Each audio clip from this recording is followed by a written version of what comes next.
Hi everyone, welcome to Good Note Community Farm. I am going to be showing you how to make some deworming herb balls for our goats, and maybe at the end of the video we'll show you a picture of some goats, just to tie that in.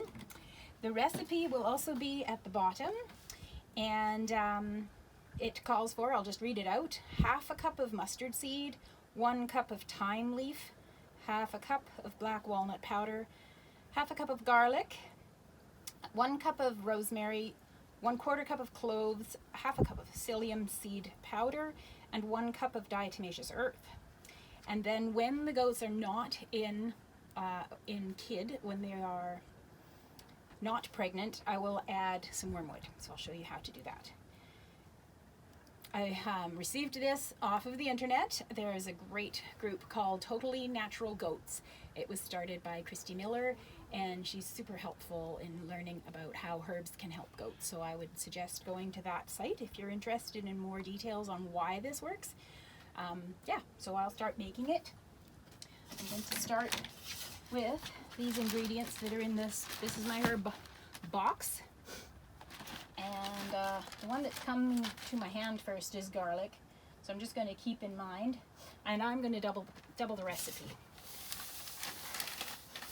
I also do not measure, so I think that's fine. It seems to work. That is all the garlic we have, which is probably only half a cup, so I'm not doubling the recipe after all. And now I need half a cup of mustard seed powder.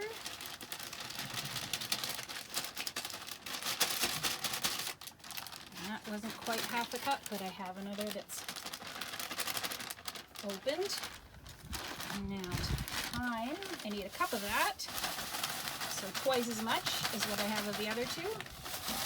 That'll do. Black walnut powder.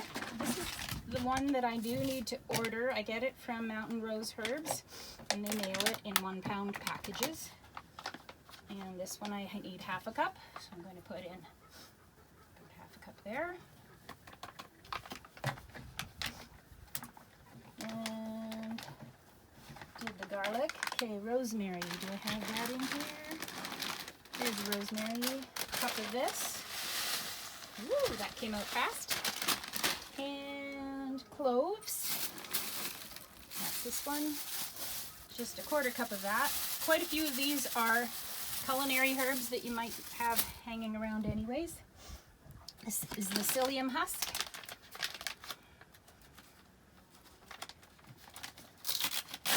Half a cup of this. It's looking kind of pretty in here. I don't know if you can see that. Okay, that's psyllium husk.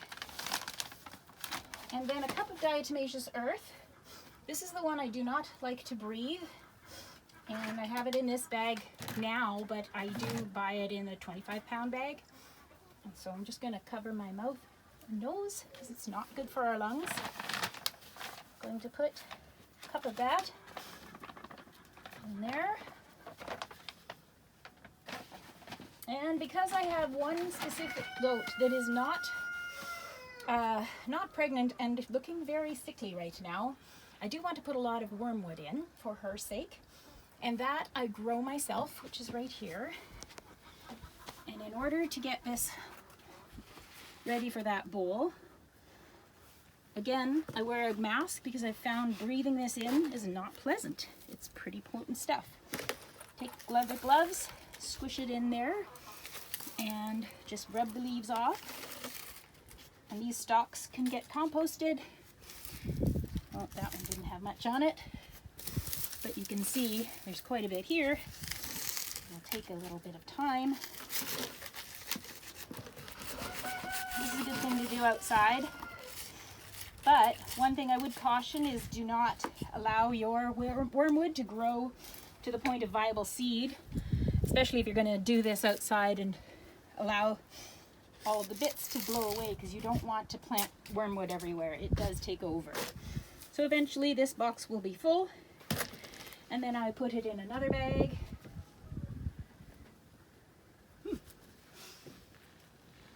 Oh, here it is. This is from 2018. I'm pretty sure it's still good. It's already been smooshed, but I'll smoosh it a bit more. It's got a few sticks in it. Take those out. And I see that this one does have some flowers in it, which if I was a true herbalist, I would be paying attention to the difference between flowers and leaves, but it seems to work. So I go with what works, and I go with what I trust, I guess, and it seems to be working for me. So that much, that's probably a cup of wormwood. And now I'm going to mix it all together with a spoon, and then I'm going to stick it all together with molasses. And the molasses is what the goats like. It's like the spoonful of sugar that helps the medicine go down. Trying not to breathe this. Okay, that's close. And this molasses is my kitchen storage. And this is when I buy it in bulk.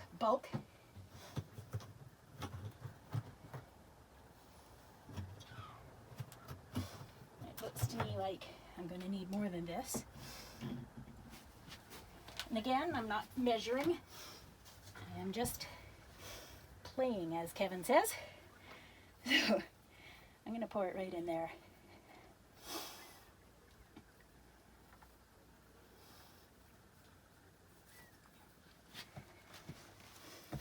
Get it close. Clean off the edge.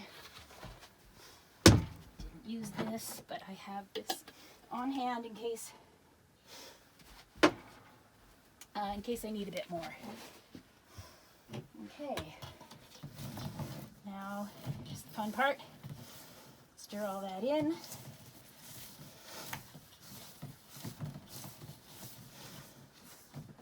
Hey, it's warm here.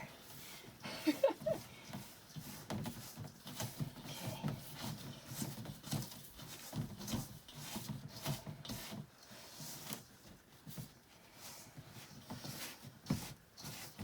Okay, looks like I'm definitely going to need more. It's always good to add a little bit to begin with, and add more as you need it. I think I'm going to need a lot more. Let's use this again.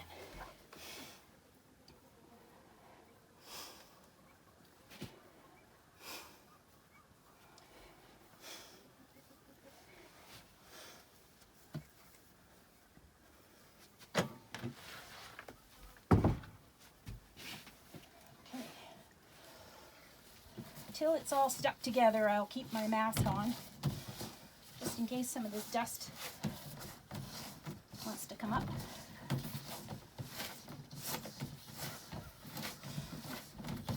For some reason, it is deemed all right that this dusty stuff is used internally,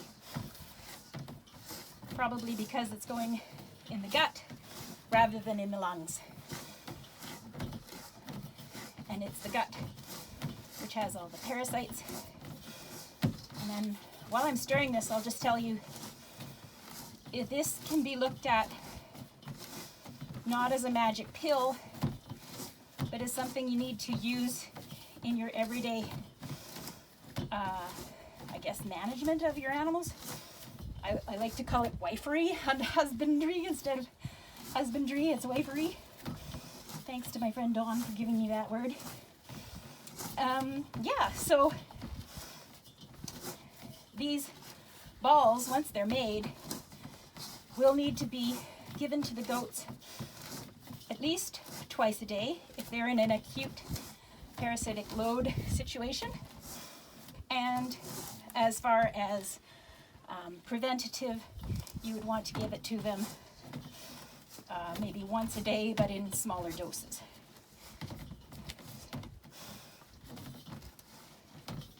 And the great thing about this is you do not need any milk withdrawal. This will not go into their milk. This method of deworming allows you to continue milking your animals and drinking that milk right away. Okay, this got beautifully wet now. So went a little overkill with the molasses, but that's going to be fun when I start shaping the balls. So we'll pause it now and we'll start shaping the balls right in a minute. Okie doke. So I did realize that I added a little bit too much molasses. That is an issue with people like me that don't measure very well. But my fix for that is to add a little bit of this oat flour.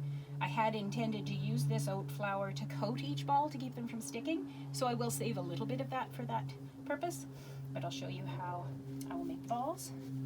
Just gonna add a bit of that. This is just oat flour, so it's just bulking up my balls because they ended up being a little bit on the mushy side. It could be because they're sitting here in the hot sun too that they're so mushy.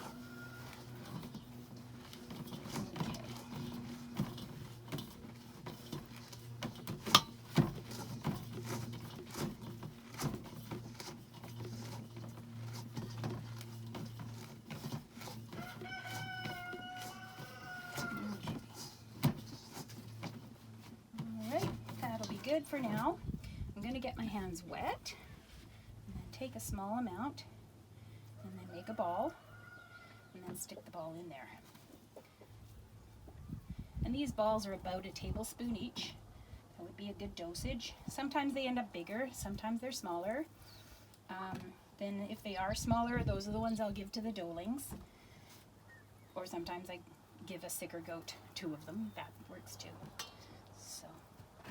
Put a bunch in there, get them all coated up, and then I'll set them down and offer them to the goats.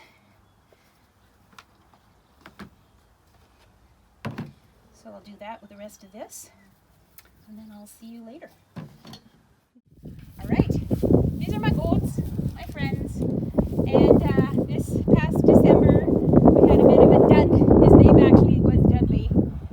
Should have known better, but Dudley was a dud, and we did not get the pregnancies we'd hoped. So there are only 2 that I know for sure are pregnant. This one I'm questioning. This one was active with that boy just a few days ago, so I'm not going to give the one with Wormwood to either of them. But the one that I know is not pregnant and is really looking skinny is this poor girl here. Her name is Benjamina, and so I'm going to give her this goat ball.